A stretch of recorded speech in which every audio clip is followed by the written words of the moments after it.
안녕하세요, 구독자 여러분. 구독과 좋아요는 채널 운영에 큰 힘이 됩니다. 안녕하세요. 아들 둘 다 키우고 장가도 보내고 내년이면 환갑을 바라보는 여성입니다. 오늘은 평소 잘 챙겨보던 채널에 제 사연을 좀 보내볼까 하고 이렇게 글을 써봅니다. 제가 여러분께 들려드릴 이야기는 60평생 살아오면서 겪었던 일 중 가슴 아프기도 하지만 기가 막혔던 일이에요. 흔히들 집안에 여자 하나 잘못 들어오면 망한다는 속설 들어보셨죠? 그런 속설을 믿는 건 아니지만 저도 누군가에겐 시어머니 되는 입장으로서 정말로 그 일을 겪을 뻔했답니다. 지금부터 본격적인 이야기 시작할 테니 많은 공감을 해주셨으면 좋겠네요. 저는 아이들이 어릴 때 교통사고로 남편과 사별했어요. 가진 거라고는 남편의 사망보험금 5천만 원이 전부였고 어렵사리 지하 셋방에서 아이들을 키우며 지냈습니다. 그래도 살림 좀 해봤다고 시장에서 싼값에 내놓은 가게 자리 하나 맡아서 분식집을 시작했습니다.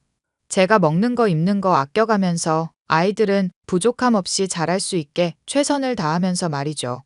그 결과 아이들은 원하는 대학도 가서 현재 2명 다 대학병원에서 전문의로 근무하고 있어요. 다행히 장사도 잘 되는 편이고 부동산 투자를 했던 것이 대박이 터지면서 여유로운 삶을 살게 되었답니다. 작은 아들은 오랫동안 알고 지내온 동창생과 아이가 생기는 바람에 대학생이던 때 일찌감치 결혼을 했고 큰 아들은 얼마 전에 동료의 소개로 만난 간호사와 작년에 결혼을 했답니다. 두 놈 다 장가를 보내고 나니 시원섭섭한 마음이 들더라고요. 큰 며느리는 신혼을 얼마 즐기지 못하고 아이를 가진 바람에 현재 임신 중입니다. 설을 앞두고 두 며느리들과 이야기 좀 해보려고 단톡을 하게 되었어요. 얘들아, 이번 명절엔 어떻게 할 거니? 당연히 어머니 도와드려야죠. 평소 하던 대로 하면 될 것 같아요. 근데 형님이 임신 중이셔서 기름 냄새가 역할 수도 있으니까 음식을 가게에서 하면 어떨까요? 그래, 그러는 게 좋겠구나. 그나저나 큰애는 요즘 몸 상태 어떠니? 아이는 잘 놀아? 네, 어머니. 안 그래도 오늘도 병원 다녀왔어요. 영 컨디션이 좋지 않은 게 자꾸 처지더라고요. 애구머니나. 병원에서는 뭘 하던? 그러게 많이 돌아다니지 말고 집에서 그냥 쉬라니까. 답답해서 어떻게 그래요. 바람도 쐬고 해야죠. 근데 너무 무리했나 봐요. 이번 명절에 못 오는 거니? 아무래도 당일에 얼굴 뵙고 식사만 하고 와야 할 것 같아요. 친정에도 안 가고 쉴 거거든요. 형님, 따로 필요하신 건 없고요? 식사라도 잘 하셔야 하는데. 역시 내 생각해주는 건 동서뿐이네. 어머니, 저 이번 명절에는 당일에 갈게요. 그래, 그렇게 하렴. 몸이 자꾸 힘들어서 어쩐다니. 임신하면 컨디션 조절이 힘들다니까 별 수 있나요? 그나저나 어머니, 저 갈비 먹고 싶어요. 작년에 인사드리러 갔을 때 어머니가 해주셨던 그 LA 갈비요. 그리고 생선조림인데 생선 이름이 생각 안 나는데 지난달에 해주셨던 거 또 해주세요. 그래? 알겠다. 먹고 싶다니 해줘야지. 형님, 거동이 많이 불편하세요? 운동 삼아서 가게에도 오시고 그러세요. 동서, 나 병원 갔다 왔다는 말 못 들었어? 그리고 시장 냄새가 너무 역해. 동서가 잘 모르나 본데 내가 좀 예민하거든. 그리고 몸 무거운 사람한테 오라가라 하는 건 좀 너무한 거 아니야? 저는 그저 형님이 답답해 하시니까 산책 겸 오시라는 거였죠. 내가 명절 당일에 간다고 해서 안 입고 와서 괜히 그러는 건 아니고? 형님, 말을 왜 그렇게 하세요? 그런 뜻으로 말한 거 아니라니까요? 아니긴 뭘 아니야. 가만 보니 동서, 나 얄밉지? 내가 명절에 음식 안 도와줘서 그러는 거지? 왜들 그러니? 둘 다 그만하고 큰애는 명절에 보자. 푹 쉬고 있어. 그리고 둘째야. 내가 옆에 야채 가게에 양배추 주문했는데 그것 좀 받아놔라. 네, 어머니. 아무튼 제사는 지내지 않지만 가족들이 모여 음식을 먹을 수 있게 여러 가지 준비를 하기로 했습니다. 큰 며느리는 명절 당일에 새벽같이 와서는 배고프다며 밥 타령을 하더라고요. 임산부기도 하고 먹기 편하게 생선 가시도 발라주고 닭도리탕 살만 발라서 주기도 하고 옆에서 살들이 챙겨주었어요.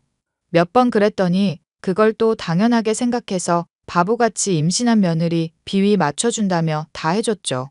그렇게 시간이 흘러 큰며느리가 건강하게 출산을 했어요. 오랜만에 보는 신생아가 어찌나 귀엽던지요. 가끔은 며느리들을 대할 때 힘든 부분이 있었어요. 둘 다 성향이 너무 달랐기 때문입니다.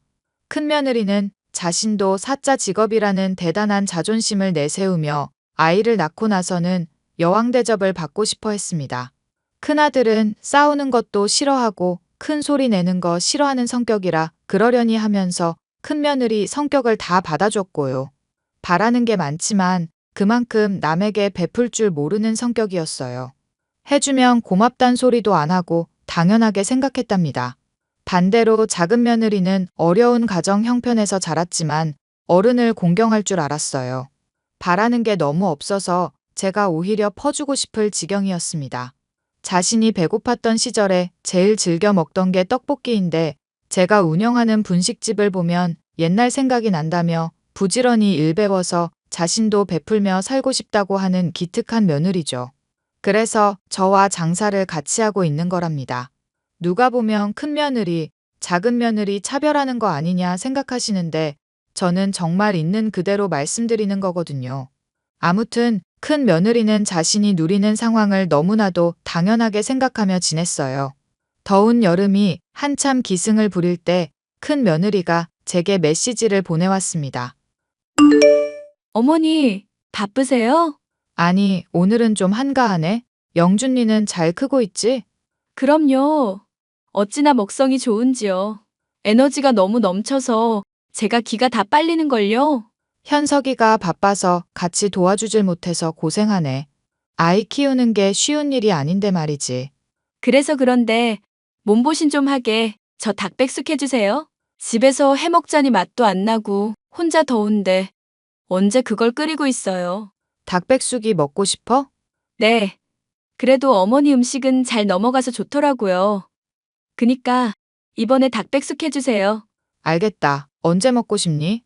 혹시 오늘 저녁은 안 되시죠? 말 나온 김에 먹고 싶긴 한데. 먹고 싶은 건 먹어야지. 내가 가게에서 해갈 테니까 집에서 기다리고 있어. 우와, 기다리고 있을게요. 오시기 전에 연락 한번 주세요. 오냐, 이따 보자. 며느리는 가끔씩 저에게 음식을 해달라고는 했습니다. 임신했을 때부터 자주 음식을 해줬는데 입덧을 하는 와중에도 제 음식은 잘 넘어간다며 몇 번 해준 게 이렇게 되었죠. 워낙 아이 돌보느라 힘들어해서 주말이면 집에 가서 직접 밥도 해먹이고 그랬습니다. 아들 녀석이 밤을 지새우고 집에 못 오는 날이 많아서 혼자서 밥도 잘 안 챙겨 먹고 그럴까봐 걱정이 되었죠. 하지만 역시나 그게 버릇이 되었는지 마치 밥을 차려주길 바라는 것 같았습니다. 결국 그날 저녁도 바보 같은 저는 며느리를 위해 닭백숙을 해다 바쳤죠. 살도 직접 발라서 먹기 좋게 해주고 생선 요리 해다 주면 살다 발라주고 제가 머리 먹고 그랬거든요. 근데 지금 생각해보면 며느리는 당연하게 받아들이는 것도 모자라 알고도 모른 척했던 것 같습니다. 다 해먹이고 늦은 밤이 되어서야 집으로 돌아왔는데 큰아들에게 전화가 왔습니다. 엄마, 오늘 백숙해줬다며? 매번 그렇게 고생시켜서 어떻게 해? 뭐 어떠냐, 남도 아니고 며느리인데. 넌 이 늦은 시간에 웬일이야? 아니, 엄마한테 부탁할 거 있었는데 미안하기도 하고 겸사겸사 전화한 거지. 부탁할 게 뭔데 그래? 해줄 수 있는 건 얼마든지 해줄게. 너희들이 편해야 나도 편한 거야. 아니, 사실 지혜가 너무 힘들어해서 베이비시터를 고용할까 하거든. 지금 약간 우울해하는 것도 같고. 그래서? 이왕 베이비시터 고용하는 거 그 돈 들일 바에는 엄마가 한 달 정도만 봐주면 안 될까 싶어서. 우리도 남의 손 빌리는 것보다는 그래도 가족한테 도움받는 게 낫잖아.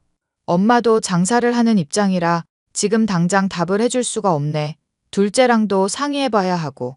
그건 그렇지. 재수 씨랑 충분히 얘기해보고 나한테 알려줄 수 있어? 이런 부탁하는 것도 미안한데 엄마가 조금 긍정적인 방향으로 생각해줬으면 하는데. 알았다. 내가 곧 연락하마. 큰애가 혼자 있어서 더 그런 거야. 병원일 바쁜 건 알지만 가끔 데리고 나가서 맛있는 것도 먹이고 아이 맡기고 둘이 데이트도 하고 그래. 알겠어, 엄마. 연락 줘. 저는 장사를 같이 하는 작은 며느리와 대화를 했습니다.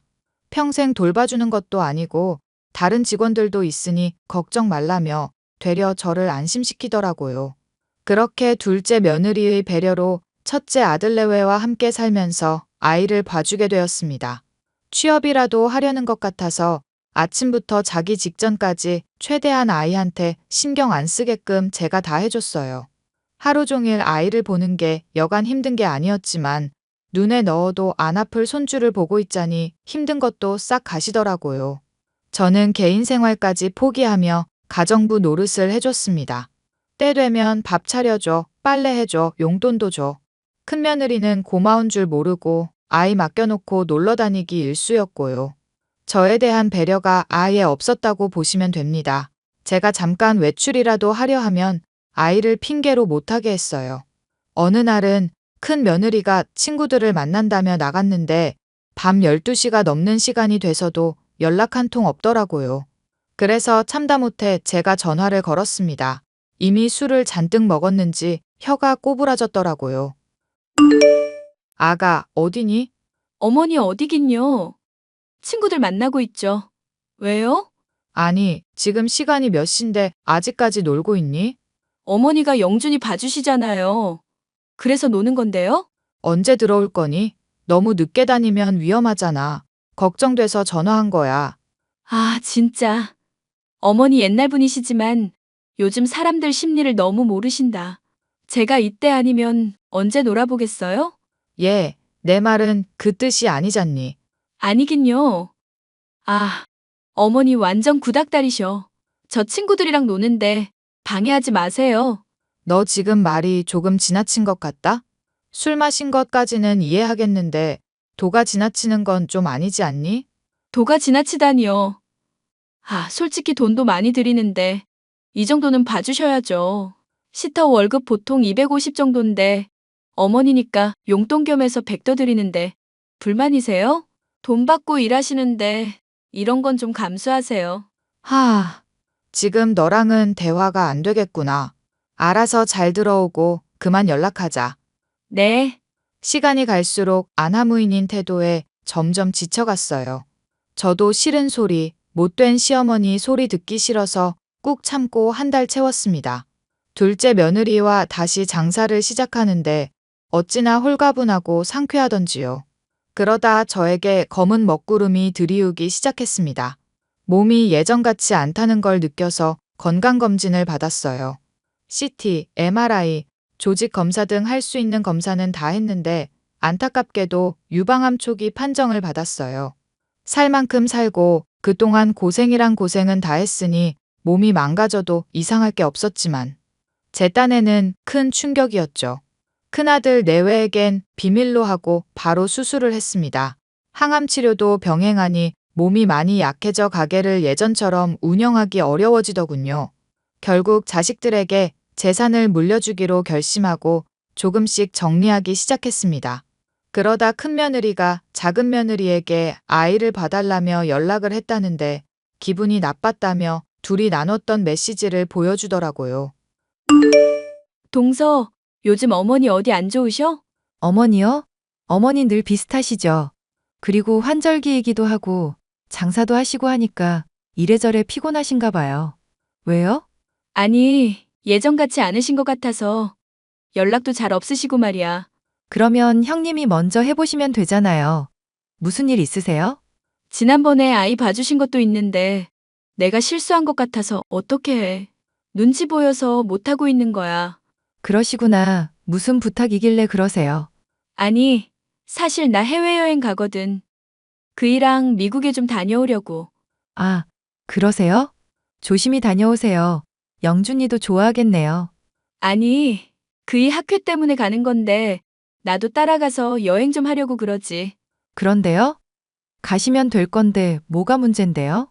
영준이까지 데리고 가면 여행이 아니고 훈련이잖아. 혹시 동서가 애 좀 봐주면 안 될까? 형님, 저 장사하잖아요. 저희 그이도 집에 거의 못 들어오고 어머니까지 모시고 있는데 어떻게 그래요? 저는 안 돼요. 아, 동서 그러지 말고 아니면 동서가 어머니한테 말씀 좀 드려주면 안 돼? 어머니도 쉬셔야죠. 매번 이런 식이면 좀 그래요. 매번? 이런 식? 지금 동서는 누구 편이야? 같은 며느리끼리 정말 이러기야? 왜 신경질이세요? 솔직히 형님이 어머니한테 그동안 영준이 봐준 거 감사하다는 말씀하신 적 있으세요? 그것까지 동서가 왜 신경 써? 동서는 동서 할 일만 신경 쓰라고. 왜 오지랖인데? 오지랖이 아니라요. 사람 된 도리가 그렇잖아요. 어머니가 물론 손주 봐주실 수 있죠. 형님 임신했을 때도 그렇고 안 해주신 게 뭐가 있어요? 땀 뻘뻘 흘리시면서 백숙 고아다 드리고 갈비, 밤새 재놨다가 다 구워서 갖다 드리고 매번 영준이 봐주시면서 볼 일도 못 보시고 어머니도 장사하시고 쉬셔야 하는데 형님 고맙단 말 제대로 한 적 없잖아요. 내가 안 했다고? 대신 돈으로 드리잖아. 그럼 된 거 아니야? 그리고 어디서 손이 형님한테 큰 소리야. 형님 대접 받고 싶으시면 그에 맞는 행동을 하세요. 친정 엄마한테도 이러세요? 저는 이해가 안 가요. 왜 우리 친정까지 들먹여? 동서 제정신이야? 지금 나랑 해보자는 거냐고. 아니요. 저 그러기 너무 귀찮거든요. 괜히 힘 빼기 싫으니까 말 좀 그만 거세요. 대화할 가치도 없어요. 와, 동서 그렇게 안 봤는데 은근 여우짓하네. 두고 보자. 얼마나 잘하는지. 결국 큰며느리는 본인의 친정에 손주 녀석을 맡기고 미국인지 어딘지를 다녀왔나 봅니다. 그런데 제가 예전 같지 않으니까 눈치 빠른 큰며느리가 제 뒷조사를 했나 보더라고요. 가게에 잘 오지도 않았는데 요 근래 들어 자주 왔다 갔다 하기도 하고 주변 상인들이랑 말도 섞고 그러더라고요. 그러면서 우연히 제가 암 수술을 받았다는 사실을 알았고 재산 상속에 눈독을 들이기 시작했습니다. 큰며느리는 병원에 복직해 다시 근무를 시작했어요. 어떻게 하나 두고 보기로 했는데 문제의 그날이 오고 말았죠. 몸도 아프기도 하고 세상만사 다 귀찮아져서 조용히 넘어가려 했지만 큰며느리가 생일상을 차려놨다며 연락을 해온 거 있죠. 본인은 근무하러 가야 한다며 와서 식사하라고 온 식구들을 불러 모으더라고요. 아들들도 제 생일인 만큼 아무것도 하지 않아도 일찍 퇴근해서 함께하고 싶다며 찾아왔고요. 큰아들 집에 가서 차려진 생일상을 보는데 아주 기함하고 말았습니다. 생일상이 아니라 웬 음식물 쓰레기 가져다 놓은 것처럼 너무 어수선하고 더러웠거든요. 기분이 상할 대로 상했지만 아무렇지 않게 큰 며느리에게 메시지를 보냈습니다. 예, 지금 집 도착했다. 어머니, 저 근무 중이에요. 생신상 차려놨는데 마음에 드세요? 아니, 근데 이게 다 뭐니? 생선가시에 닭뼈에 수박 껍질에. 어머니 좋아하시는 거잖아요. 평소에도 그렇게 드셔서 일부러 준비한 건데 마음에 안 드세요? 제가 얼마나 정성을 쏟았게요? 아, 아니다. 준비하느라 고생했겠구나. 그렇죠? 어머님 생각하는 건 저밖에 없다니까요? 제가 그 뼈 발라놓느라 얼마나 개고생을 했는데요. 그러니 남기지 말고 다 드세요. 알겠다. 맛은 어떠세요? 레시피 보고 조리한 건데? 너무 맛있구나. 잘 먹을게. 아, 맛있으시다고요? 하하, 그렇게 생각해 주시니 감사하네요. 그럼 다 드시고 설거지 부탁드려요. 제가 내일 오전에 퇴근하는데 생선 요리도 뼈 요리라 설거지 안 하면 냄새 나서요. 그래, 알았다.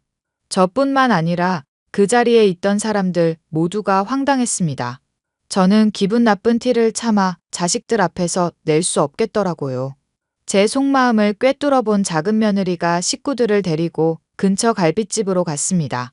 시원한 커피까지 한잔하니 겨우 노여움이 풀리더라고요. 큰아들은 제게 연신 미안하다며 사과를 했고 제 눈치 보기 바빴습니다.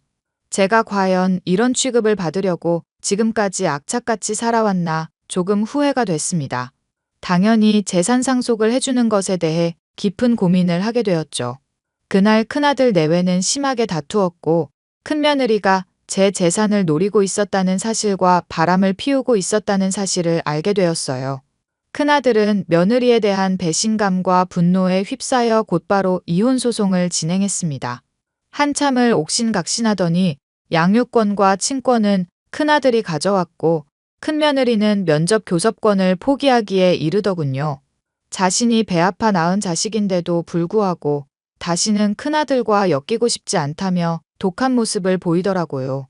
결국 재산은 작은 며느리에게 분식집 건물과 집, 그리고 두 아들에게 각각 10억씩 나누어 주었습니다.